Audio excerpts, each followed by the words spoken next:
नमस्कार व्यूअर्स। मेरा नाम है क्रिस और आप मुझे देख रहे हैं मेरे यूट्यूब चैनल थिंक एजुरा पर या फिर मेरे फेसबुक पेज @थिंक एजुरा लर्निंग या इंस्टाग्राम पर। व्यूअर्स, जैसा कि आप सभी जानते हैं, हम थिंक एजुरा पर कविता की इस सीरीज में आपके लिए अलग अलग विषयों को लेकर कुछ मोटिवेशनल, कुछ उत्साहवर्धन करने वाली कविताएं आपके सामने लेकर आते रहते हैं और समाज की कुछ समस्याओं को या फिर ये कहें कि हमारे समाज के विभिन्न पहलुओं को, जिंदगी के कुछ हिस्सों को आपके सामने प्रस्तुत करते हैं। और हमारी कोशिश रहती है कि लोगों को उसके बारे में जानकारी मिले, लोग अवेयर हों और हमारे समाज की कुछ कुरीतियां दूर हो सकें। विवर, जैसा कि आप सभी जानते हैं, पिछली कविता का हमारा शीर्षक था किसान महान महाजन। और इसमें हम यात्रा कर रहे थे किसान के जीवन की, कि किस तरीके से किसान अपनी फसल को उगाता है और कितनी मेहनत और जिद्दोजहद से उसे गुजरना पड़ता है। तो किसान महान महाजन के पार्ट 1 में, अगर आपने उसे अभी तक नहीं देखा है, तो आपको वीडियो का लिंक डिस्क्रिप्शन में या फिर आई बटन में मिल जाएगा। आप इस कविता को सुनने से पहले उस कविता को सुने, पार्ट 1 को सुने, ताकि आप पार्ट 2 से और ज्यादा को रिलेट कर पाए। तो आइए व्यूअर, शुरू करते हैं किसान महान महाजन पार्ट 2। और इसमें हम किसान के जीवन की यात्रा को जारी रखेंगे। आइए सुनते हैं। और व्यूअर्स, इससे पहले कि मैं कविता शुरू करूं, हमने पार्ट 1 में सुना था कि किस तरीके से जब फसल किसान के घर में आ जाती है तो किस तरह से उसके घर में उत्सव का माहौल होता है, ऊर्जा का माहौल होता है, सभी लोग काफी पॉजिटिव होते हैं, खुश होते हैं। और फिर सिलसिला शुरू होता है फसल को सुखाने का, उसको बेचने की तैयारी का। तो आइए सुनते हैं कि इसमें किसान किस दौर से गुजरता है। मिट्टी के आंचल आंगन में, मिट्टी के आंचल आंगन में किसान अनाज फिर सुखाता है। अनाज की खुशबू सूंघ महाजन, अनाज की खुशबू सूंघ महाजन फिर तरकीब बिठाता है।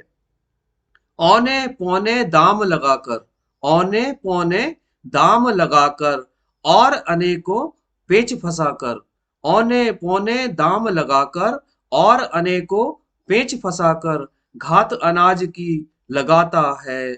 ऐसे समय पर ही दाम, ऐसे समय पर ही दाम मार्केट में झट से गिर जाता है। किसान के घर में अनाज की सूचना, किसान के घर में अनाज की सूचना मार्केट में न जाने कौन फैलाता है। किसान की पल पल की मेहनत का भान, किसान की पल पल की मेहनत का भान यूं कहाँ महाजन को होता है, यूं कहाँ महाजन को होता है। और व्यूअर्स, कविता के अगले पैरा में समझने की कोशिश करेंगे कि कितनी विडंबना है, कितनी मजबूरी है उस किसान की, कि फसल उसकी अपनी है, अनाज उसका अपना है, जो उसने जी जान लगाकर, जी तोड़ मेहनत करके फसल को उपजाया है और अनाज को इकट्ठा किया है। और अब बारी है उसको तैयार कर उसे मार्केट में बेचने की। परंतु मजबूरी देखिए किसान की, कि इसी समय में मार्केट में दाम गिर जाते हैं।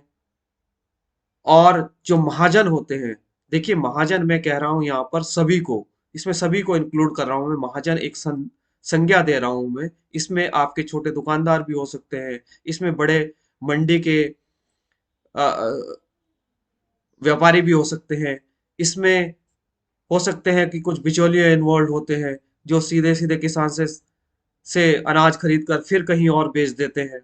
सो किसान को इन सभी से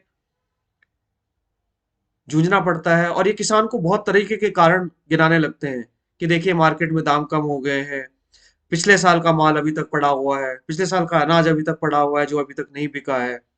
तो इसे कहाँ बेचेंगे, मार्केट में दाम कम हो गए हैं, अवेलेबिलिटी बहुत ज़्यादा हो गई है, फसल बहुत अच्छी हुई है और इससे ज़्यादा अच्छी क्वालिटी हमें कहीं और मिल रही है, वगैरह वगैरह वगैरह।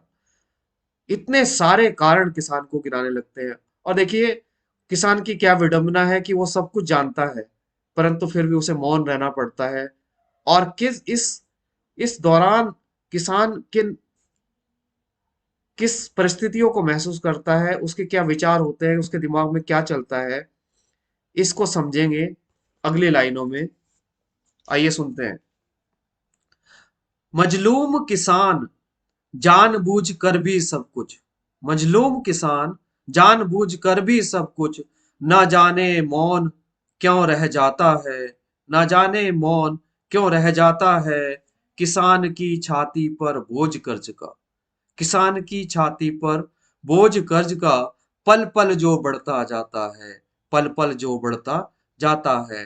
चौतरफा देनदारी की चिंता, चौतरफा देनदारी की चिंता, मोल भाव की स्वच्छंदता कहाँ उसे देता है।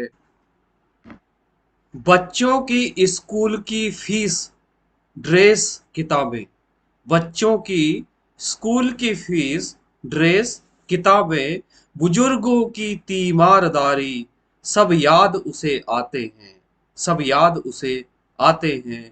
परिवार की छोटी छोटी ख्वाहिशों को, परिवार की छोटी छोटी ख्वाहिशों को याद कर किसान सहम जाता है, याद कर किसान सहम जाता है।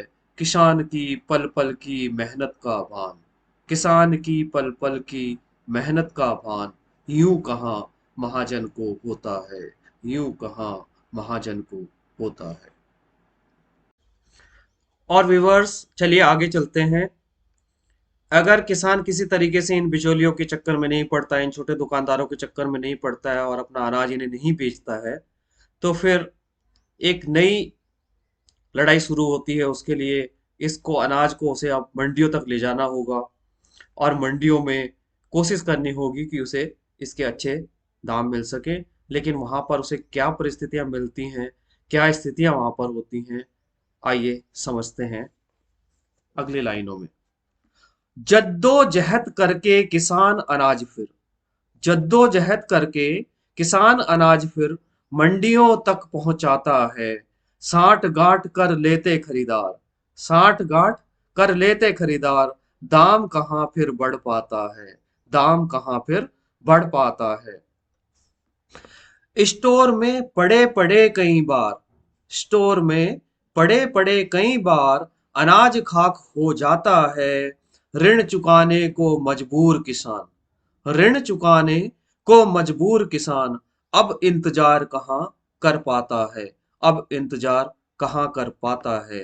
बेच बाच कर ठेकेदारों को, बेच बाच कर ठेकेदारों को, चंद सिक्के बटोर कर लौट आता है, चंद सिक्के बटोर कर लौट आता है। किसान की पल पल की मेहनत का भान, किसान की पल पल की मेहनत का भान, यूं कहाँ महाजन को होता है, यूं कहाँ महाजन को होता है। और आगे चलते हैं व्यूवर्स। अब किसी तरीके से जो भी दाम उसे मिलते हैं मंडियों में, उस पर उसको अपनी फसल को बेचना पड़ता है। और जो भी उसे चंद पैसे वहां से मिलते हैं, उसे लेकर वो वापस लौटता है।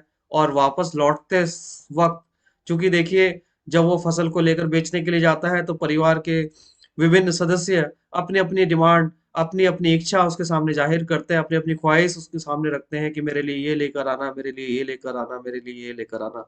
क्योंकि सभी की उम्मीदें उस समय जुड़ी हुई होती हैं कि पैसे मिलेंगे तो हमारी जो रिक्वायरमेंट्स हैं, हमारी जो इच्छाएं हैं, हमारी जो ज़रूरतें हैं, वो शायद पूरी होंगी।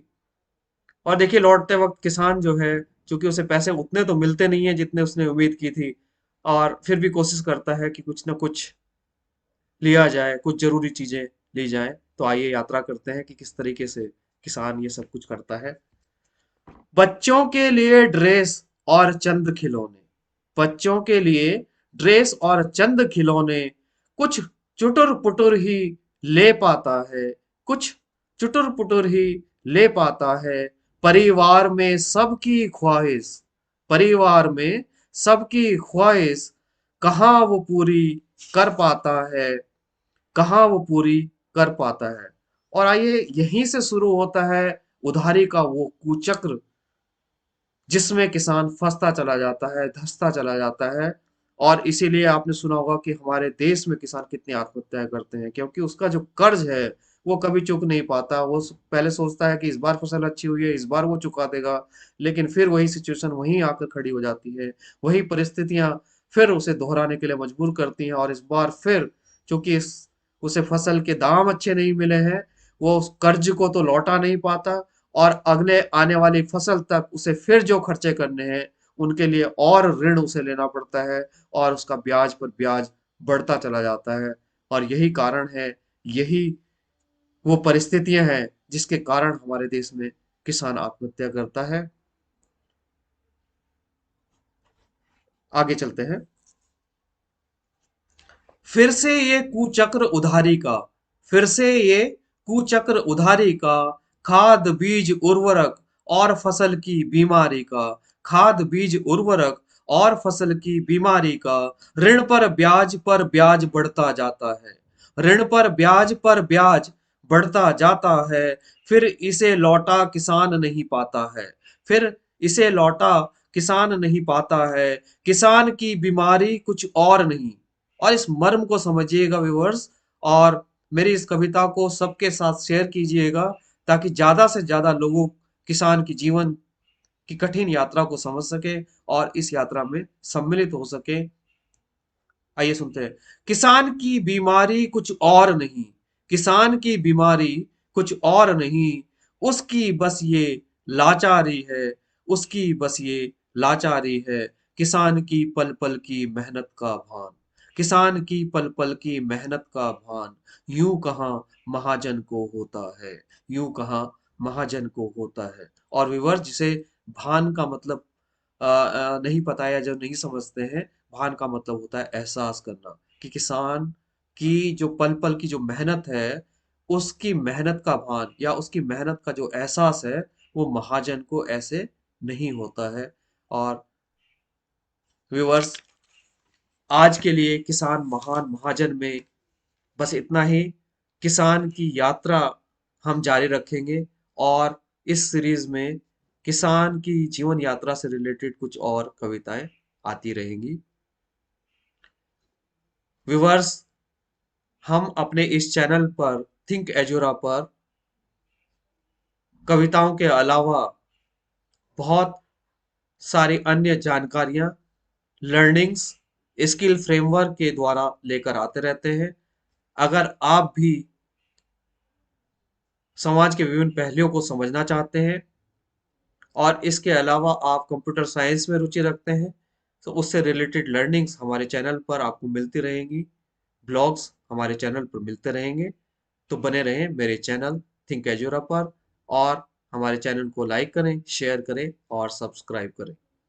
धन्यवाद।